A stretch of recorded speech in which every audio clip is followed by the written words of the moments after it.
Hey guys, today we're on the second part of how to quickly climb solo queue, and last time we did the pre-game stuff, so now we're on the in-game stuff. The first thing we're going to do is look at what winning kind of actually includes, and then we're going to be looking at some specifics for you guys to focus on. I'm also sorry that I haven't been uploading as much recently, but I've been really busy, and I'm at Wembley this weekend for the quarterfinals for Worlds, so if you guys are there, make sure you come and find me. So when you're in a game of League, what actually makes the difference? Like, what makes you win? And I think there are already three areas. I'm going to show you them on screen with how important each one is. So the first one is game knowledge, and really simply it's the ability to work out what the right thing to do is. So the right thing, like, should I freeze in my lane, or should we go to Baron or Dragon, that kind of thing. Second thing is mechanics, the ability to actually do the right thing once you've worked it out, or just react. So things like flashing to dodge something, or maybe just trying to actually fight someone, actually pulling the right abilities in the right order. Third thing is going to be your social stuff and your mindset. So you have to have the right mindset to win, you have to not get frustrated, and you have to be able to deal with difficult players. Now this one is a kind of a weird one that needs a bit more explanation, but honestly, like, it is a team game, right? League is a game where you're matched with 4 other people, and you have to work with those 4 other people to actually win a game. This means that you need some kind of social skills or some ability to talk to those other players to get them on your side and to actually work with them efficiently. So mechanics and social mindset, those are kind of self-explanatory, but game knowledge is a bit more in depth, and a lot of game knowledge stuff can actually be worked on outside of the game or before the game has even started, like what we looked at in part 1 of this series. Things like masteries, runes, item builds will come into this a lot, like you can see on screen, but the biggest thing is going to be your decision making in game. The point I'm trying to make is that you can make this a lot easier for yourself by covering that like 40% of information needed before you even get into the game. So I've just said decision making is really important, right? But it's kind of a broad area, I guess, so we're going to give you some examples of the things that you need to be thinking about. So for a laner, it'll be things like wave control. Should you push? Should you let them push? Or should you keep it even? This is going to be important for how your lane plays out, and it actually has more impact than people realize. If you aren't sure how it works, then I'm going to put my freezing guide down below as well. Second thing, trading. Like, you can trade at any time, obviously, but there is a best time or best situation to trade. Like, a very simple way of looking at it is you want to trade when the enemy can't trade back with you. Okay, that's kind of dumb and really obvious, but the easiest and most common way, I guess, you're going to do this is when their main ability is on cooldown. If it's on cooldown, they can't use it on you and you're good to go.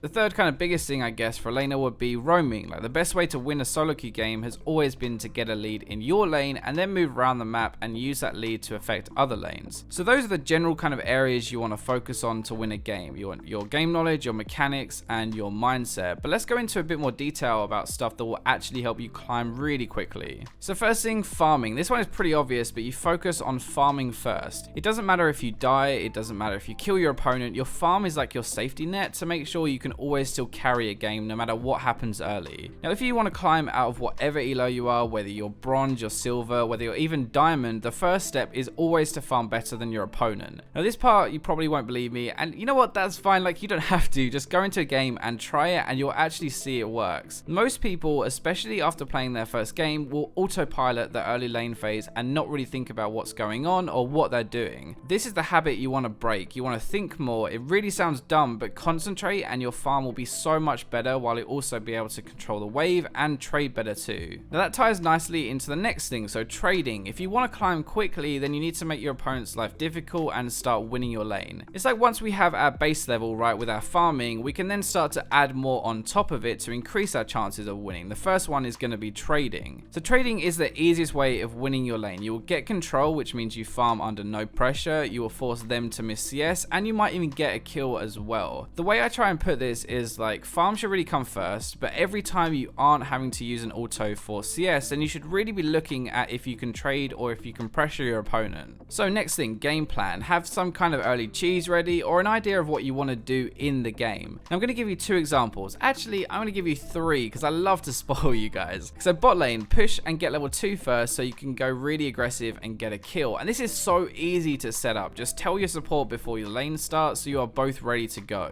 Mid lane, you can go for a level 6 kill. Now if you play it correctly and you force them to base and miss a wave, you will definitely get level 6 first. When you're close to level 6, you harass them down a bit, and then as soon as you level up, you go nuts and you can get the kill with your ultimate. A final example for a jungler, and this one is really easy to pull off as well. Start your bottom side buff with a smiteless leash from your bot lane and then go and invade. Not all junglers, but a lot of them get low in the jungle now, and this is is a very easy way to sneak in, wait for them to take some damage, steal their buff with your smite, and then go and kill them. So those 3 examples are all things like early into the game, and it doesn't have to be early things, but remember that you're effectively playing a best of 1. So every game is a new game. If you have something there ready to get you ahead, then you're always going to set yourself up to get an advantage. In more general terms, this can just be things like remember to roam after I push, or less focus on ganking bot lane this game, just things to give you something to aim for. Now another way of putting this, like things to aim for, is having more impact in the game, so pick something to focus on. Now I did a pretty in-depth video on this, so I'm going to pop that down in the description, but this is really important to climbing quickly. Now a big problem that all of you probably have, including myself, is sometimes I just don't really do anything. I'm not likely to be the reason my team loses, like I'm not going to feed my ass off, but I'm not going to be the reason we win either, and for solo queue that's not really good enough. This whole idea revolves around picking one thing, whether it's your ultimate, an item, just some sort of cooldown, and every time it's available you look around and you try and use it. The best example I can give you is something like Rengar. Every time your ultimate is available, you should look around the map, see where you can use it, and then go there and use it as soon as possible. Basically making you consciously think, okay, I need to use this right now, means that you will do way more in a game and you will win a lot more as well. The final thing is more aimed at this social or mindset, and it's focus on yourself and not your team, and actually be nice to your teammates. This is a team game, okay? Sometimes your team is gonna suck, you can't avoid it, but sometimes your team will be great. The one variable or the one thing that's always gonna be the same is you. As hard as it is, and as frustrating as it might be, you just have to focus on yourself, your gameplay, your performance, and try not to worry about the other players. This is a question I get asked all the time, like what do I do if my top laner is feeding his ass off? And well, if your top laner dies, instead of looking at it and thinking, fuck that guy, why do I always get feeders, just think, okay, he's having a bad game and I need to play even better to try and carry him. I said this before, but you will lose games, like a lot of games, and that is 100% gonna happen. You cannot avoid losing. So instead of getting frustrated at losing a game, just like look at your performance and ask yourself, did you deserve to win? If it's a yes, then good, it's not that big of a deal. Like if you keep playing that way, then you will climb eventually. If the answer is no, then why not? What went wrong? What do you need to fix? So hopefully that gives you a really good idea of what you want to focus on when you're trying to climb to your next border for the end of this season.